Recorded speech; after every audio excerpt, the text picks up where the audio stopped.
You had two defensive ends who are now in the NFL, but is Jermaine different, and how much of an impact do you think he's going to have for this defense overall? Yeah, no, I've been super excited about him since really the first day we had an opportunity to work together. I thought his work ethic in the offseason was tremendous. I thought he had a really good spring ball.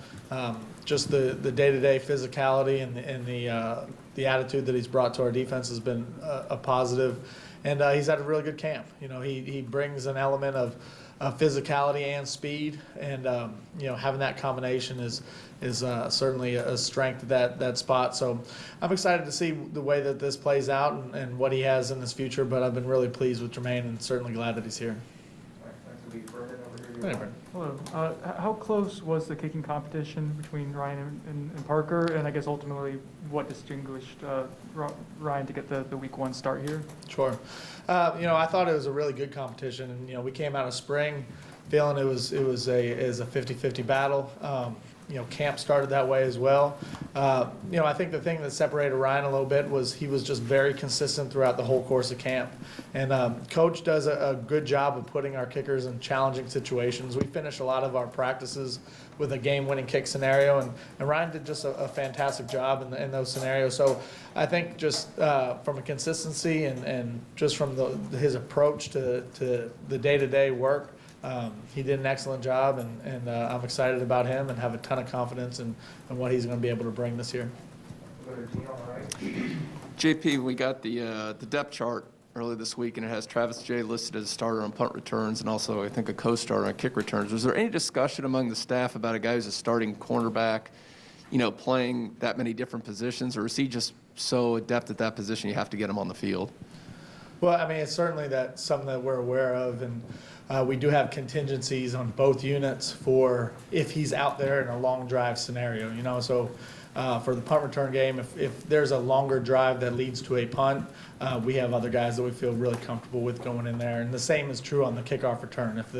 If what precedes the kickoff return is a longer drive for us on the field defensively, we have, you know, other guys that will go in those spots. So that was certainly a consideration going into it, but he is a weapon with the ball in his hand. So when we have the opportunity to have him out there, we want him to have those opportunities. Coach, you've spent a lot of time on special teams in camp. Can you just break it down for us, some of the segments that you feel real good about going into the game? Sure. So just from a program philosophy standpoint, we do invest a lot of time in what we do on special teams, and we do that for a couple of different reasons. We feel like the fundamentals that are developed through special teams play is what allows you to be a really good player on offense or defense, because there's a lot of carryover in terms of fundamentals. So all of our focus early on in camp is fundamentally based, and then as camp goes on, it transitions a little bit more into scheme. I feel good about our units overall. You know, I think the guys have done a really good job investing into buying into the program philosophy of how much we value our special teams, and you know, I feel like we've made tremendous progress really in all four segments of our four core units, and you know, I think when the players understand the value and they understand that it can be a competitive edge for us, and they can understand how that's going to also benefit them as individuals, that's when you see the progress, and you know, you've seen that throughout the course of camp. You should always have two questions in mind in case you answer the one. I guess you kind of really did answer, but just, is there a true belief with the team that kick return game can really flip maybe the outcome of Sunday's game and just any other game this season? I think there's a belief in the team that we're going to always look for ways to find our edge. And, you know, we feel very confident about the work that we've put into this point on our special teams units. And, you know, I think the Coach Norvell's very first press conference when he came here, he made it a point to make the statement that our identity as a team is going to rest in how we play special teams. And when you have that kind of leadership and buy-in from the head coach, it trickles throughout the whole staff and throughout all the players. So I think our coaching staff does a tremendous job coaching the units, and I think our players understand the critical aspect that the special team is going to play in each game, and I think for those reasons, our guys do believe it can be an edge for us. Is week one more advantageous for you guys as a kick return unit, or do you like being 6-7 weeks into a season and know, hey guys, perform, or can you sneak up early on like this? Yeah, I think you can look at that one of two ways. Probably the most challenging aspect of preparing from a special team standpoint is replicating and simulating the speed of the game, because whatever is going to happen in those return units is going to happen a lot faster on Sunday night than what our players have experienced throughout the course of practice. And you don't do a whole lot of live tackling throughout the course of camp on your special teams units. So I think there is an advantage that goes with week one, because neither team has really had the feel of the speed that's going to happen. But then there's also that advantage you have later on in the season when guys really get a feel for what a game-like situation is going to be. So, I just want our guys to go out there and compete, execute to the level that I know we're capable of executing, and play with confidence, because they've invested the work, so they've earned the right to do that in a confident way. Come back to the front left for Brandon. You mentioned Jermaine a little bit earlier. Between him, Kier Thomas, Marcus Cushney, those guys, the experience that they've brought to that position group, can you just kind of discuss what they've done for some of the younger guys? Yeah, so we felt like as a staff that a year ago, the two senior starters that, J-Rob and Kendo not being with the program anymore, that we needed some experience to come in. And I think Kier and Jermaine and Marcus bring that experience. But I've also been pleased with the development of guys who have been in the program.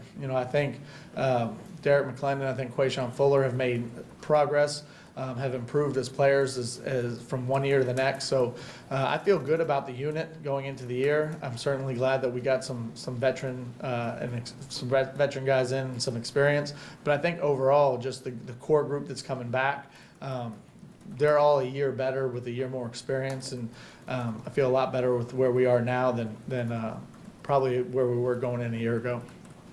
Go back to Jerry. Your special teams are a combination of offensive and defensive players in each of the segments. Do you see unity or team building when you mix offensive and defensive players into a special teams unit? Yeah, that's probably my favorite part about being a special teams coordinator, because and coaching is about building relationships with the guys on the team. And other than the head coach, when you run the special teams units, you probably have more impact on more players on the team than anybody else, because you do work with so many guys. So I definitely think it's an opportunity to build that team unity and that cohesion that you're looking for on those units, because it's not offense and defense. At that minute, it is kickoff return or punt or whatever unit that you're working at the time. And guys have the opportunity to work together. They all sit in the same meetings together. And it is a source of pride for those guys, because like I tell them the first day that they came here, not except for the actual specialists themselves, everybody else was recruited to this program to do something different.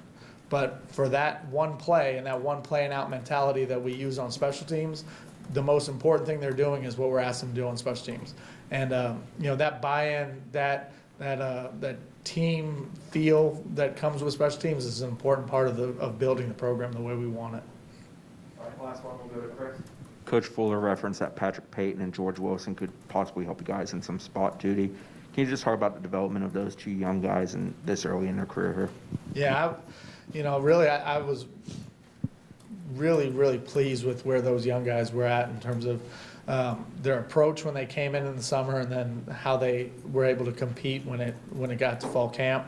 I think Patrick, since he's gotten here, has gained 20 pounds or so, gotten stronger and bigger, and his ability to pick up the playbook has been really impressive.